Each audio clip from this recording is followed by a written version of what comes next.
It is Wednesdays with Wilson, of course, brought to us by the Wellness Institute of Nashville. Brian, always great to have you on. And I know that you and I have been texting a little bit back and forth about this crazy story. Yeah. The headline from The Independent: the Secret Service smashes a massive telecom network threat to New York City's cell service ahead of Donald Trump's United Nation address. I'm looking at these photos. I mean, this looks like espionage, and I know that you're very much into technology and gadgets and all that kind of stuff. What do you think of all this? Well, I'm telling you, I think this is perhaps one of the most underreported and most important stories that we've had in the recent days. I mean, what they found there is highly unusual. 100,000 SIM cards, 300 co-located SIM servers, and they were on multiple sites. This was very sophisticated.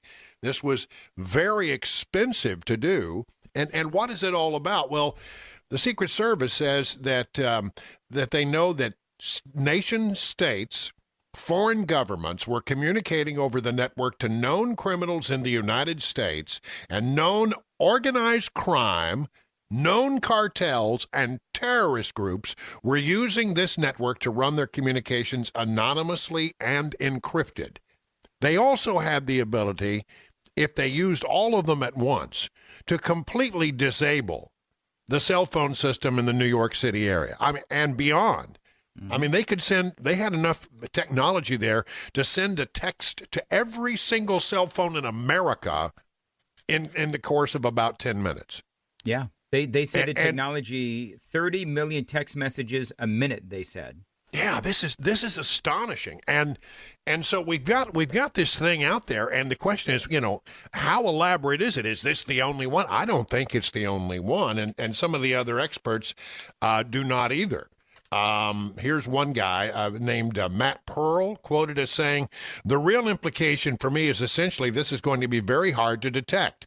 If they have a bunch of this equipment sitting in apartment buildings near military bases or whatever, it's going to be very hard to detect and know that it's not being used, yet it is being used sort of as a warehouse for future operations." In other words, anytime that they were to pull the trigger on some kind of chaos inside the United States, then they launch this denial of service thing, and communications across the nations would be thrown into utter chaos at a chaotic time. I mean, and that they have the ability to then communicate to these really bad groups, the cartels and the drug people and crime syndicates and terrorist organizations. Who's using this thing? Well, and one of the this is terribly frightening, and I'm glad they found it. My prediction is, I think they're going to, as they dig into this thing, they're going to find that these things are all over the country, and I'd like to know who the nation state is. I suspect it's China or Russia, but one way or the other, we need to know who that nation state is. Well, they talk about how if you coupled all of that, dealing with, taking down the towers and all that, you couple that with maybe an attack on the United Nations General Assembly, as that was going on, then you can cause a ton of chaos. I know that they're talking about that, and when you have the General Assembly meeting in New York, it's already chaotic, and maybe that's why they felt they needed to go ahead and do something about it. Maybe they had some inside information. I don't know, but the bottom line is, I wouldn't think that this is UN specific. I think this is, as somebody said, warehoused. It helps them communicate with ugly, dark groups all over the country. And then, but it could also be just launched when at the moment when they want to create the most chaos in a situation. So, if there were to be some kind of, terrorist attack, and then you did this on top of it, it would be I remember 9/11, and I'll tell you, cell phone systems are already maxed out. And were worthless on 9/11 in Washington, D.C. They didn't do anybody any good. They were just like bricks. Now, the text messages would occasionally go through, but phone calls would not. It was already chaotic enough. You throw this in on top of it, and the entire system could melt down in a bad situation. They've got to get to the bottom of this one. This is terrifying that this was, and who just in a real estate in New York City is not cheap. No, they had a whole floor of these things. Who is paying for it? Where did the money come from? You've got Russia. So this is from a couple of different stories, but they say Russia, China, Israel. No, I don't think it's Israel. I don't think it's Israel. I'd be surprised. Yeah. Yeah, but I mean, Russia, China, absolutely. Do you think that North Korea, Brian, could pull this off? Yeah, maybe. I mean, Yeah. they put a lot of efforts into this kind of stuff, and they have, hackers and that kind of stuff. Yeah, it could be. I mean, who knows? One way or the other, we got to get to the bottom of that. We got to, and I think it hopefully has disrupted their communication. This could be a big find, but let's find all of them, because I have a feeling this ain't the only one. All right, it is coming up on 7:15 on Nashville's Morning News on Super Talk 99.7. Coming up, Brian, we're going to talk about a couple of different things. Number one, yes, Donald Trump was at the United Nations. I want to get your take. I also want to get your take on Jimmy Kimmel. And why is Kamala Harris running around, going on The View? Let's talk a little bit about Donald Trump at the UN. Now, you've been covering politics and this kind of stuff for many, many, many, many, many, many years. So I just sensed, no offense, I meant that in the most respectful way. I know you did. Go ahead. When you were covering the cavemen, Brian, I'm totally kidding. So sometimes it feels that way, though. Yes. So when Donald Trump goes to the United Nations, I just played a bunch of audio from it. Right. And people are saying, well, the president dropped a hammer on the UN and so forth. To me, it just seemed like Trump was being Trump. Yeah. And he needed to speak truth to the people in that room. And really, what good is the United Nations? He asked that question. Clearly, when you're the president of the United States, you have a lot of clout, and people have to pay attention to what you're saying because, the United States is such a huge economic force within this planet. But so you got to you can't ignore the United States if it's not in your best interest to do that. But I'm telling you, when he says that the United Nations had a responsibility to do the things that he had been doing, he's right. What is the purpose of the United Nations if not to go out there and to settle these kinds of things, to use the United Nations as a force for good in the world to bring peace? That was the whole concept of the United Nations, and they just don't do it anymore. It's just a political little organization that it runs around like a timid mouse, and really they just are not getting it done. And I was glad to hear them. They sort of had this truth bomb dropped on them by Donald Trump. And by the way, that whole escalator thing, that stinks to high heaven. That was done on purpose. So Absolutely. You're not buying the videographer. Well, have you seen the video? You had the video, and they'd already talked about that. Wouldn't it be funny if we turned off all the escalators and he had to walk up the stairs? They'd already been talking about it. But you look, the timing couldn't have been more perfect. There are two escalators, and that thing did not go off until he committed to step onto one escalator. In fact, the First Lady was already on it, and then it stopped. Yeah. And they were just messing with him. That's all that was about. I don't take it as being it's just a random accident. No, the timing on that. I don't think so either. It couldn't have been more perfect. Yeah. And the teleprompter was out as well. And yeah, I know. It's the teleprompter. I don't think those things happened as accidents. I think that there were people behind the scenes. Yeah, we'll mess with that guy when he comes here. I think there was some of that going on. I do. Well, he messed with them right back. And by the way, sure without I think he got the better end of that deal. That's for sure. I was going to say, without the teleprompter, he was supposed to go 15 minutes. He went 50. So congratulations. Yeah. That's right. The other thing I was going to ask you, Trump posted True Social last night, this morning. Not sure when it was, but after his speech to the United Nations, he basically told Ukraine and said that Ukraine should not only and could not only recapture their own territory that Russia has captured, but also that they could go into Russia and capture regions within Russia. So basically, the president has gone from, the last 9 months trying to stop the war between Russia and Ukraine. And now he's saying, all right, you know what, Ukraine, you go and you recapture your territory, obviously including Crimea, and you can capture some territory inside Russia. He's fanning the flames of war now. And I think there's some sort of a head game going on between he and Vladimir Putin. What do you think? I don't know what to think about that, except that, he very much has frustrated with Putin. There's no doubt about that. He went all the way to Alaska to have that meeting, and looked like things were going to happen, and he felt good about it. And, Vladimir Putin is playing him, and I don't think Trump likes being played. He's the guy who likes to play other people instead. So I think that this is probably, this is him coming down on the side of Ukraine and not on the side of Russia, and I think the idea will be, can you get the NATO countries to get serious about these kind of sanctions that should be placed on Russia to bring this thing to a close, like not buying their oil and gas. Yep. That would help a lot. That's the only thing that's funding this war right now, is that Europe continues to buy oil and gas from Russia. Well, the Chinese are doing it too. But, so that's where they're getting their money to wage this war.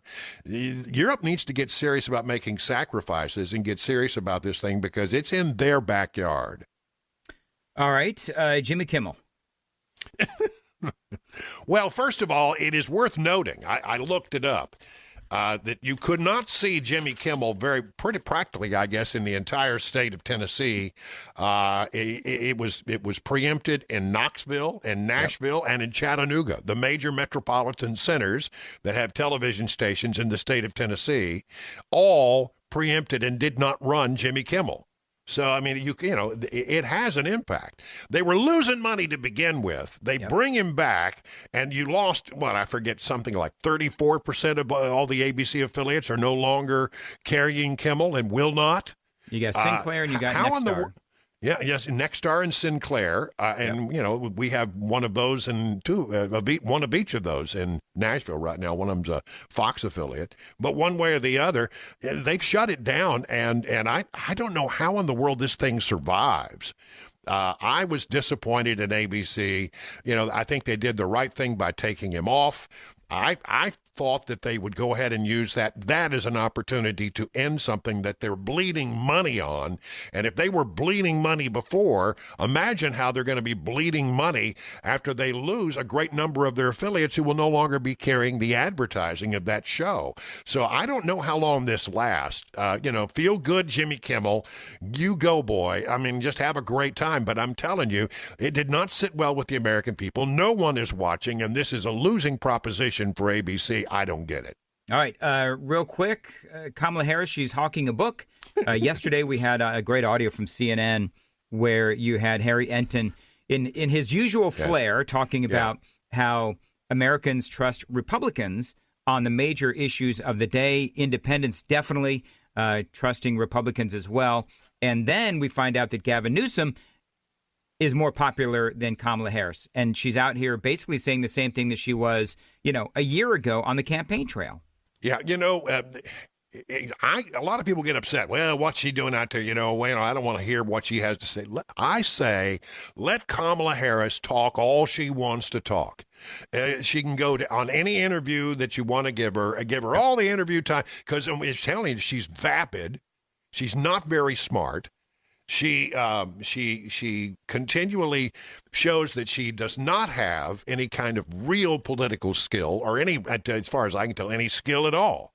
I remember going, when Kavanaugh was up for the Supreme Court. I went to Washington on behalf of the station and covered that because it was such an important thing. And I just noticed how, she was on that committee, and Judiciary Committee, Senate side, she just walks in at the last minute. She's unprepared. She reads notes that were handed to her by staff. When things go wrong, she doesn't have the ability to say, I could have done better. She just turns around and tries to figure out who's at fault, because it can't possibly be me. She would have been a horrible president. We dodged the bullet. Let her talk all she wants, because the more she talks, the stupider she looks.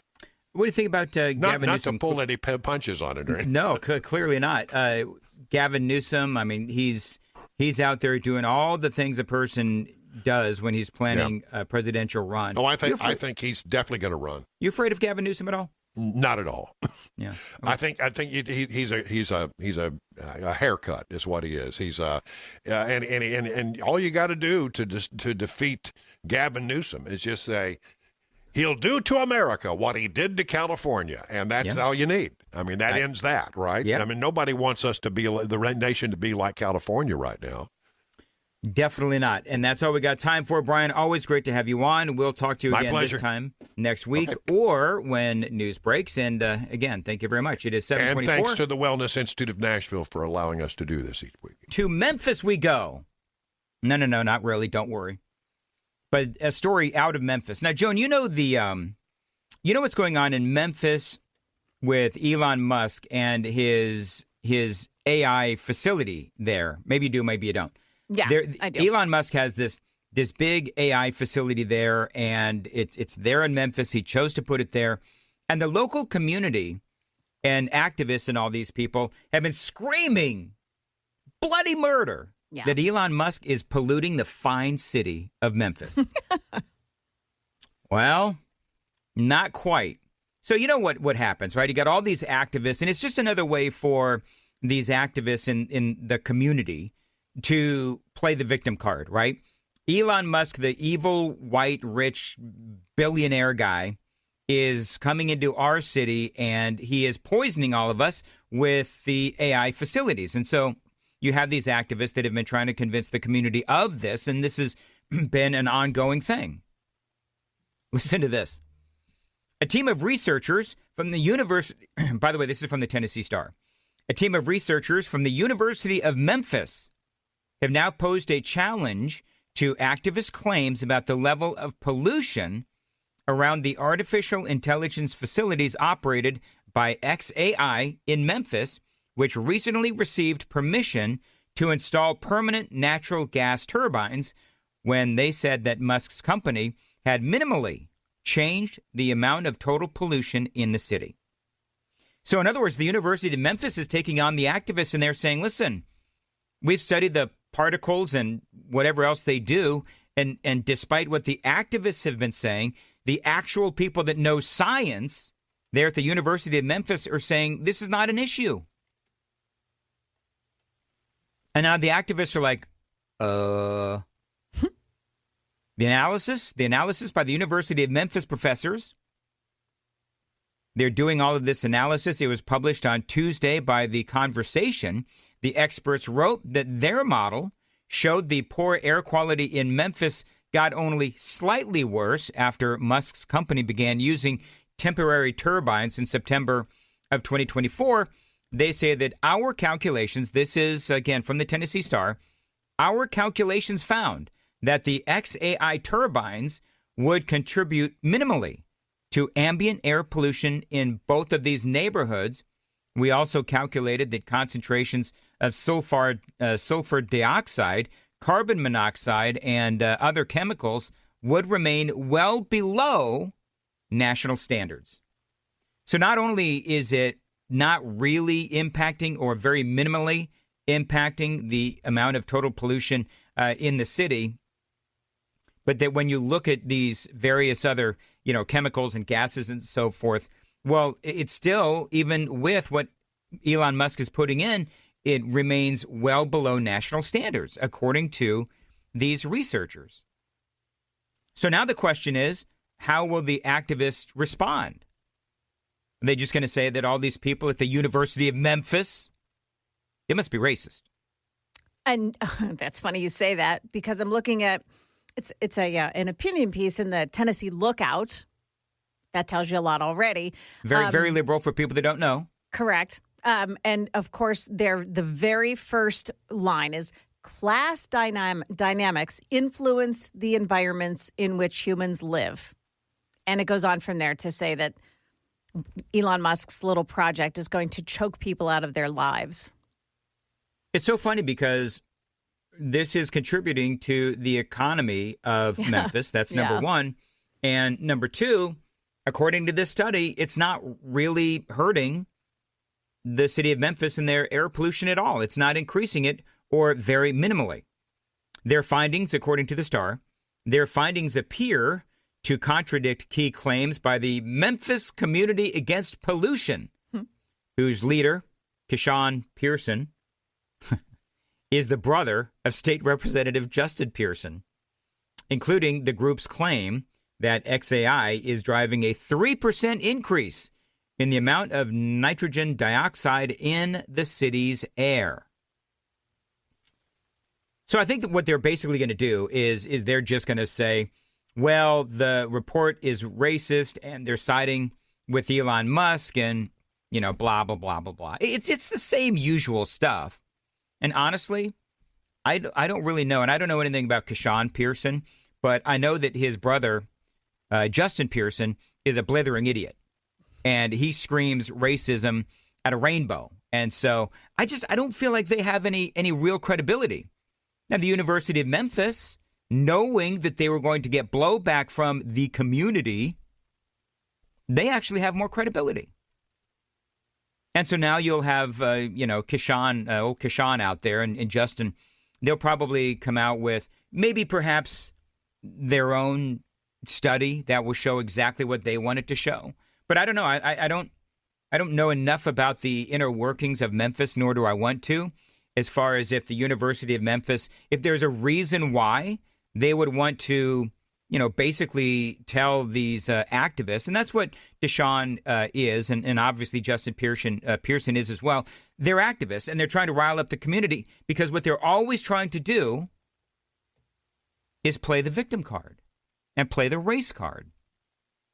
And I'm sure that will continue. So I found that very interesting.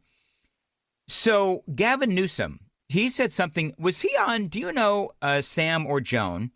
Was Gavin Newsom on Kimmel's show last night?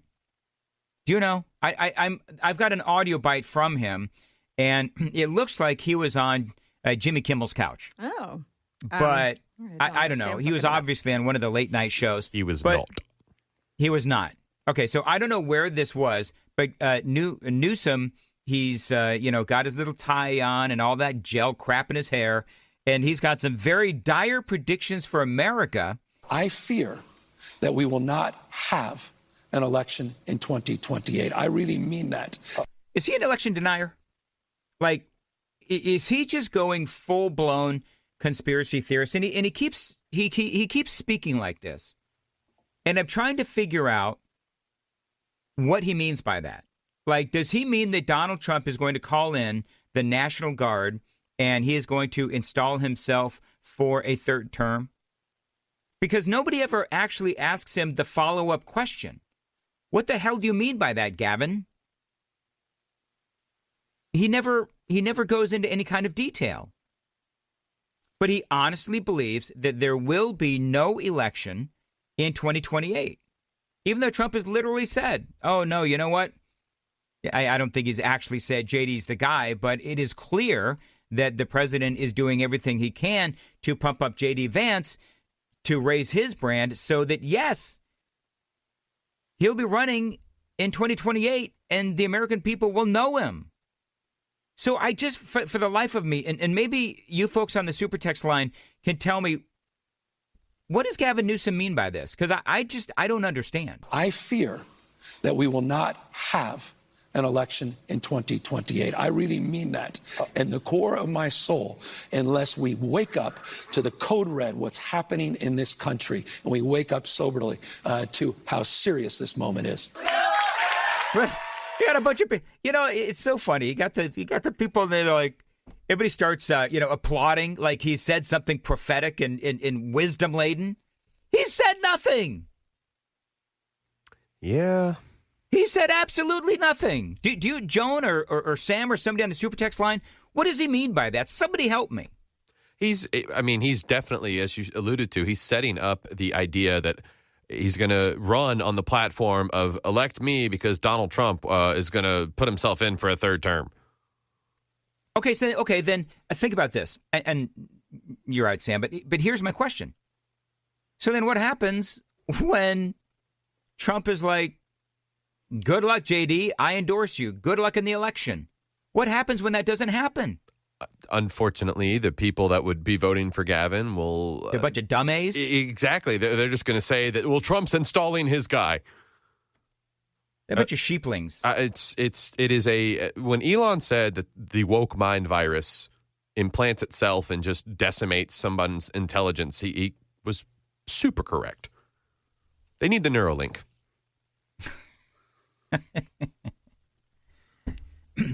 Sheeplings. A combination of sheep and lemmings. Sheeplings. I don't know if anybody caught that. That was actually totally by accident. But I would roll with that term. Should I go ahead and roll with that term? I mean, yeah. We could put a copyright on it, put a hashtag on it, sheeplings. Sheeplings. Yeah, I mean. All right, so nobody in the super text line, why is he using Bill Clinton hand gestures while he is talking? Is he using hand gestures? I got a hand gesture for him. I mean, I could kind of see it, and whoever texted that out, I mean, we have been seeing, as Dan, you and I have talked about, the rhetoric in his social media posts, the way he talks with his hands at press conferences like Donald Trump. He is trying to mimic previous presidents in a way that would, I guess, psychologically get people to recognize him as that. But you know what, Sam? That's a great point. There's nothing authentic about this man. He is a walking mannequin. Exactly. And it does not help that he looks like Norman Bates from American Psycho. Does he look like Norman Bates? Oh, my goodness. Tom Cruise, American Psycho? I'm going to have to look that up. Christian Bale. I'm sorry. I got the two confused. Oh, Christian. Yeah, he and Christian Bale, he got the slick back hair. Mm-hmm. They got the slick back hair. They've got the toothy, smarmy, slimy grin. And I'm not going to use the used car salesman comparison because then used car salesmen get all mad at me. But dude is just slimy as all get out. Now, used car salesmen have facial hair to some extent. He looks. Used car salesmen have far more, and I will say far more ethics and values than Gavin Newsom. He looks like he's going to sell you a condo for 30% markup. Do you know what he looks like, Gavin Newsom? He looks like he's going to sell you a timeshare. That you only get 1 week out of the year. That you only get 1 week out of the year. And that week's got to be broken up into several different days. Gavin Newsom looks like the kind of guy that's going to try to sell me a timeshare in Memphis. Thank you. All right, it is 7:50 on Super Talk 99.7 WTN, 615-737-9986. Hey, by the way, did you hear the big news about Donald Trump's presidential library? Did you hear that news? No? Well, Ron DeSantis has that news. Donald Trump's library, in many ways, was a natural fit for New York City, given his history there, given how he became famous in real estate and The Apprentice and all this stuff. And yet they treated him horribly. Political indictment. You have the Letitia James trying to do a civil case to try to bankrupt them. That was all for politics.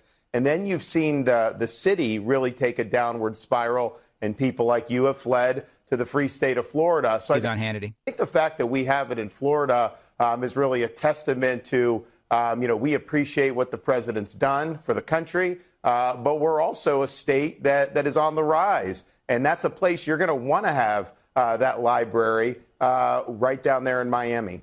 So Donald Trump's presidential library is going to be in Miami. Now, here's the thing. Not only, I think it's smart because in Florida, the free state of Florida, they do, by and large, respect laws down there. Can you imagine if Donald Trump's presidential library was in New York? I mean, those people are graffitiing over, spraying over Charlie Kirk memorials and murals. That's what they do in New York. That's what they do in these liberal hellholes that are run by Democrats. Now, Miami, we'll talk about, Miami. I don't know if I think Miami voted for Donald Trump, didn't it? So I think Miami, it's going to be, he will have, I believe, more of a welcome in Miami than he ever would anywhere in the state of New York. And by the way, I would also absolutely want to go to Miami to visit Donald Trump's presidential library or museum or whatever you want to call it, far more than wanting to go to the city of or the state of New York.